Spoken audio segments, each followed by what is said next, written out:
may have short-term a little pain, and people understand that. I think the silver lining in all of this is how do we, in our backyards, we've got chickens too in our backyard, how do we solve for something like this? And people are sort of looking around thinking, wow, well, maybe I could get a chicken in my backyard. Well, right now we are on track to see the most intense flu season in the U.S. in at least 15 years.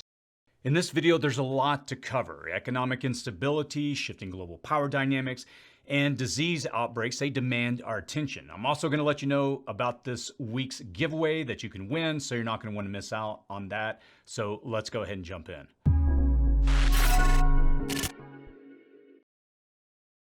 If you're new to this channel, my name is Chris, and on this channel we discuss emergency preparedness, aka prepping. Now, these news-driven videos, they aim to help you stay informed about potential changes in our world so you can prepare accordingly and stay ahead. Now, with some threats, they're immediate and others may not materialize, evaluating them impartially. It's really crucial to understanding their possible effects on our future security and stability. All right, let's get to it. Economy. I'm not predicting skyrocketing inflation, rising tariffs, or a recession by year's end, but many experts are. Prepping, it can be a hedge against economic downturns, saving costs and securing our future. Now, the Agriculture Secretary suggests raising backyard chickens. The president warns of short-term pain, and Elon Musk cautions about economic hardship. If those in leadership positions are warning us that hard times are ahead, which is rare in politics, we should probably prepare. Inflation often precedes a recession, though politicians avoid the topic while in office. The reality is inflation always trends upward. Even in low years like 2008 and 15, it still rose. And the media focuses on spike years like 2021 to 2022 when inflation hit 6.5 to 7%, because those increases are felt everywhere. And while we've technically been in disinflation since 2022, everyday costs continue to rise. Prices, they rarely drop once they go up, making everything progressively more expensive.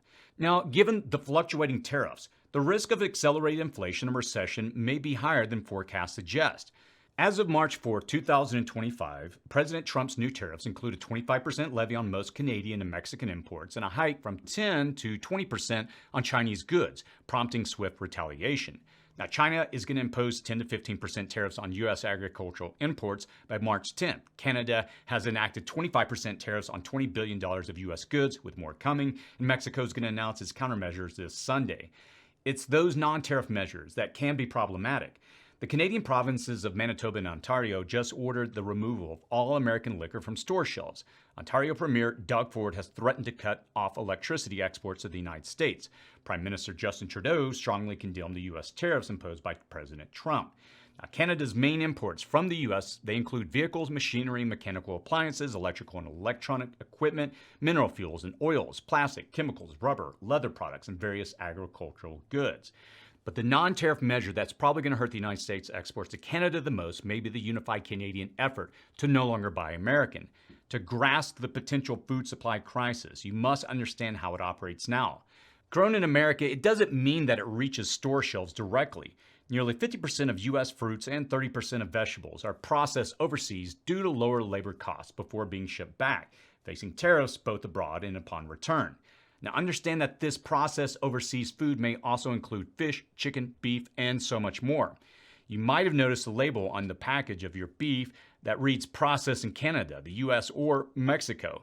And while it seems logical to process food domestically, the supply chain's not set up that way. And finding American workers for low-wage, labor-intensive processing jobs, it remains a challenge. What this means is that there will be a two-way tariff immediately on an awful lot of food that we rely upon.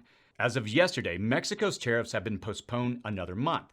And you have to ask yourself, though, if your business partner constantly threatened to blow up your business deal, would you stick around?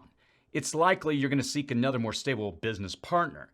And I think it's reasonable to assume that Mexico and Canada might be doing that by forging and strengthening relationships with countries other than the United States. So what this could potentially do is sideline the United States economy. Since prices will keep rising, prepping, it's a good hedge against inflation. Stockpiling a 3-month or a year food supply prepares you for disasters and locks in today's prices. What I'm currently doing is building and documenting a climate-controlled pantry at the city prepping property here where I film. And we'll be including that in an upcoming video, I think, here pretty soon. But modern homes, they have little food storage, yet grocery store convenience may soon fade. People shouldn't live hand to mouth, relying on a supply chain that's about to struggle. History shows tariff conflicts, they rarely end well, and with inflation, a looming recession, and an ongoing trade dispute, the odds of economic turmoil, they seem high. So, will Canada expand trade with the EU? Will Mexico look to Germany, Japan, or China, its other largest trade partners, for new markets? Or will the United States tariffs make it too costly to trade with? Thanks Incogni for sponsoring this YouTube ad-free video. Did you know that your personal information is being bought and sold online without your consent? Data brokers collect your full name, home address, phone number, financial details, and even your shopping habits. They sell this data to advertisers, insurers, and even scammers, exposing you to identity theft, spam, and fraud. And the worst part? You have almost no control over it. In 2023 alone, data breaches increased by 72%, leaking the personal information of millions of people. Once your data is out there, removing it manually takes hundreds of hours, and even then, it often gets reposted again and again. That's where today's sponsor, Incogni, comes in. Incogni automatically contacts data brokers on your behalf, demanding that they remove your information, and they keep checking to make sure it stays removed. Since I've been using Incogni, I've seen a huge drop in spam calls, phishing emails, and junk mail. When I Google my name now, I can't find my personal details anywhere, something I couldn't say before. And the best part? It's completely risk-free for 30 days, and if you're not satisfied, you get a full refund, allowing you to decide if it's the right tool for you or not. Take back control of your privacy. Use code PREPPING at the link below to get 60% off an annual plan. China. All right, so let's turn to China and the shifting geopolitics that may be disastrous for the United States over the long haul, by first looking at what happened last week with Canada. Following last week's tense White House meeting with Zelensky, Prime Minister Trudeau traveled to Europe to show solidarity with Ukraine and strengthen ties with European leaders. Now, technically, Canada shares a border with Denmark on Hans Island in Greenland, but that's not reason enough alone for Trudeau to make such a public showing. Behind closed doors, discussions likely included the preliminary framework for trade agreements, laying the groundwork for Canada and Europe to bypass the U.S. in global trade. Watch for an expansion of the EU-Canada trade agreement that already removed 98% of the pre-existing tariffs between Canada and Europe. That will increasingly isolate the United States in the global markets. China is expanding its global influence through trade, manufacturing, and aid as the United States pulls back. China is strengthening trade ties with Europe and Russia, while Chinese companies are setting up factories worldwide to bypass tariffs. This industrial diplomacy aims to reshape global supply chains to China's advantage, capitalizing on U.S. market instability. And China is already filling the gap left by U.S. aid cuts. Some U.S.-based human rights organizations have been approached by China-linked individuals offering alternative funding, and though this has been seen as an attempt to silence criticism. While China denies trying to replace U.S. aid, it has significantly increased its development projects and influence worldwide. China is invested heavily in controlling media, providing aid, and building infrastructure globally. And despite criticisms of its projects, China has boosted its aid and development spending, pledging over $50 billion to Africa and becoming the second largest donor in the Pacific region. Now, the United States is reducing its foreign aid spending, which previously reached about $70 billion annually, representing approximately 1.2% of the total federal budget. Many postures, rhetorics, and tariffs from the United States strengthens China's more peaceful industrial and commercial strategies.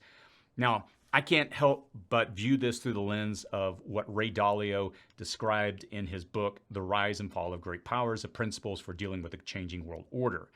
I'm going to link to an explanation of that in the comments and description section below. And it appears that America's place on the world stage is retracting while China's role is getting more of the spotlight. One thing is for sure, the supply chains are being dismantled, which can result in a lot of economic instability in the coming years. We'll have to see if it also leads to redistribution of superpowers. So what do you think? Are we seeing China's rise due to U.S. policy shifts? Let me know your thoughts in the comments below. Ukraine. After the high-profile dispute between Ukrainian President Zelensky and United States leaders, Zelensky was asked to leave the White House, but was welcomed by European leaders who pledged unity with Ukraine. Several European countries reinforced and pledged a higher level of support for Ukraine in its struggle against Russia. Now, the UK, for instance, pledged a £2.26 billion loan to Ukraine without condition for mineral rights. This is the UK's contribution to the G7 extraordinary revenue acceleration loans to Ukraine scheme, through which G7 countries will collectively provide $50 billion to support Ukraine. Now, the U.S. then stopped sharing intelligence with Ukraine, a major shift. Now, intelligence in this context means tracking Russian troop movements, anticipating missile attacks, and assisting with targeting coordinates for strikes. This puts Ukraine at a disadvantage, but European allies like the UK and France have stepped in, pledging continued intelligence support. And while British intelligence isn't as extensive as the United States, it will still provide early warnings and strike capabilities. Experts warn this intelligence gap could weaken Ukraine's defenses and embolden Russia, though Ukrainian officials believe European support can help offset the loss. Now, the ripple effects for the United States are growing. A major Norwegian fuel supplier announced it will stop providing fuel to the United States military forces in Norway, citing dissatisfaction with the United States policies on Ukraine. This could have disrupted naval operation and signals that European companies are taking independent action in response to geopolitical shifts. The declaration of no more fuel has since been rescinded at the request of the Norwegian government, but with former allies reinforcing their support for Ukraine and distancing themselves from the United States, could America end up completely sidelined? Compounding concerns, the United States has halted all cybersecurity operations against Russia, both offensive and defensive. Defense Secretary Pete Hegseth ordered Cyber Command to stand down in February, a decision seen as part of a broader shift under the Trump administration. And despite Russia's history of cyber attacks, including a 70% surge against Ukraine in 2024 and repeated attempts to influence the United States elections since 2016, the administration no longer considers Russia a cybersecurity threat. Now, given the ongoing risk, now is the time to strengthen your digital security, enabling two-factor authentication, close unused accounts, and reduce your digital footprint. It's tools like today's sponsors that actually help in these situations. So, what do you think? Let us know your thoughts in the comments below. Diseases. Finally, just a quick note. We continue to monitor disease outbreaks, including measles, avian flu, and the United States' fluctuating relationships with the World Health Organization. The FDA canceled an important vaccine advisory committee meeting in March to select flu strains for next season without explanation, raising concerns about the impact on vaccine production, especially given the severity of the current flu season in the United States. Now, this meeting was crucial for selecting the most prevalent strains for next year's flu vaccine. With flu strains evolving, last year's vaccine may be less effective. The United States is facing a major flu outbreak with a record number of cases and 86 pediatric deaths so far. Vaccine uptake has declined, especially among children and older adults, which could worsen the situation. And I have to warn you, the flu is becoming a greater health threat. You can prepare by practicing good hygiene, stocking up on over-the-counter medications, and reviewing your first aid kit. Now is a good time to prepare a medical bag with these supplies, just as you would for your everyday carry or bug-out bag. So, what do you think? Are you concerned about disease outbreaks? Let us know your thoughts in the comments below. Giveaway. This week's winner is going to receive the Survival Medicine Handbook, the essential guide for when help is not on the way. And to participate in this giveaway, all you have to do is just comment on the video, give it a thumbs up, and complete the giveaway form linked in the description section below. And you have to complete the form to be eligible, as that's how we randomly pick a winner and then contact you. And this information is only accessible to our team. Now, using a random selection tool, we're going to choose a winner from the entrance and reach out to you via the email that you provided on the submitted form. So congrats to our last giveaway winner for the car roadside emergency kit, Still Wolf. We'll reach out to you to get that sent right away. Let me end this video by talking about a video that we just released yesterday. In that video, we shared with you, the community, what we're doing here on this property. Essentially, what we're doing is we're taking 3,000 square feet that we've sectioned off, which is smaller than the average U.S. backyard. And what we're going to do is show what you can build with something that size. We're going to show rain harvesting, garden beds, chicken coop, composting. We'll put solar on the house. We're doing so many of these projects, all in the hope of teaching you how you can become self-sufficient even in a small environment. Why? As we're increasingly watching these issues playing out in the world, it's really your responsibility to take care of your life, to take care of where maybe in the future where you get your food and other things that are going to become increasingly important as we see these supply chains fail, as we see these tariffs increasingly impact the cost of things that we depend upon. And all that to say, it's in these times, and again, if you haven't watched the video, I would encourage you to go back and watch it. I'll link to it below. But it's in these times that I have a choice. And like I always say in these videos, I say several things. One, it's never too late to prepare. It was the best time to prepare was 3, 4, 5, 6, 7 years ago, but the second best time to prepare is now. And as I always try to encourage you, the audience, you're not a victim. You can take action. You can learn. You can develop skills. You can take care. If you're not even sure where to start with your health. One of the best decisions I made a little over a year ago was to take charge of my health, drop weight, eat healthy, work out more consistently, and the payoff has been tremendous. Why am I saying this? Because it's in these moments that we can fixate on the negative. We do these news segments not to just say, hey, here's all the problems, but we want to give you information that can hopefully help you prepare, and whatever that may look like. Obviously, it's up to you to decide what you're going to do based on the information we give you. But what I'm trying to say is this. We want to give you real actionable information to show you what you can do, to take charge. And there's nothing that brings more peace and stability in my life than to get away from fixating on fear and then instead pivoting to action.